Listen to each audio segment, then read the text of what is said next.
সকাল সকাল দেখি আমার হেল্পিং হ্যান্ড আপা এসে হাজির, আর ওনাকে দেখে তো আমার মনটাই ভরে গেছে।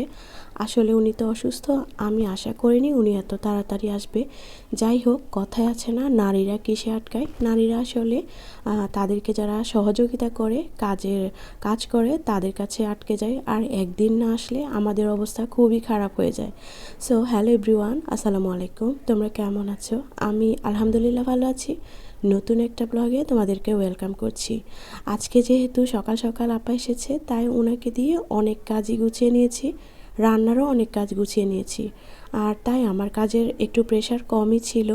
তো আজকে আমি রান্নাঘরে একটু সময় দিয়েই রান্নাটা করেছি। আজকে রান্না করেছি ফুলকপি দিয়ে, পোয়া মাছ দিয়ে। আসলে শীতকালে কি হয়, সবজি দিয়ে মাছ দিয়েই বেশিরভাগই রান্না করা হয়। আর এই যে ফুলকপি আমার খুবই পছন্দের একটা তরকারি।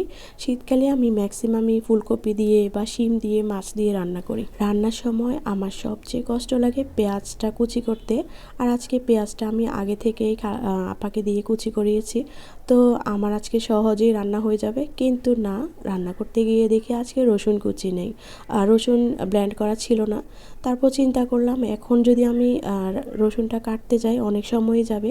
আমার বেবিও উঠে গেছে, ওকেও সময় দিতে হবে। তাই কয়েকটা রসুনের কোয়া নিয়ে একটু ছেঁচে নিলাম, সাথে কিছু পেঁয়াজ কুচিও দিয়ে দিলাম। যাই হোক, রান্নার প্রসেসিংটা আর কি নর্মালি যেভাবে মাছ তরকারি রান্না করি ঠিক সেইভাবেই পেঁয়াজটা একটু ভেজে নিয়ে রসুন, হলুদ, মরিচ, জিরা, ধনিয়া গুঁড়া সব কিছু দিয়ে মশলাটা ভালো করে কষিয়ে আমি ফুলকপিটা দিয়ে দিয়েছি, মাছের মাথাটাও দিয়ে দিয়েছি। যেহেতু মাছের মাথায় একটু মশলাটা ঢুকতে সময় লাগে, তাই ওইটা আগে দিয়ে দিয়েছি, আর মাছটা একটু পরে দিয়ে দিয়েছি। এই তো শেষে আমার টমেটো, ধনিয়া পাতা, কাঁচামরিচ দিয়ে রান্নাটা কমপ্লিট। আসলে কি যেভাবে বলি অত তাড়াতাড়ি কি রান্না কমপ্লিট হয়? যদি হতো তাহলে তো আর কথাই ছিল না। যাই হোক, কথায় কথায় আমার রান্না তো শেষ। আমি আজকে ফুলকপি দিয়ে মাছের তরকারির সাথে একটু বেগুন ভাজাও করে নিয়েছি, আর ডালও রান্না করে নিয়েছি। যাই হোক, আমার সিম্পল লাঞ্চ মেনু রেডি। তোমরা ভালো থেকো, কথা হবে অন্য দিন অন্য কোনো ব্লগে। আল্লাহ হাফেজ।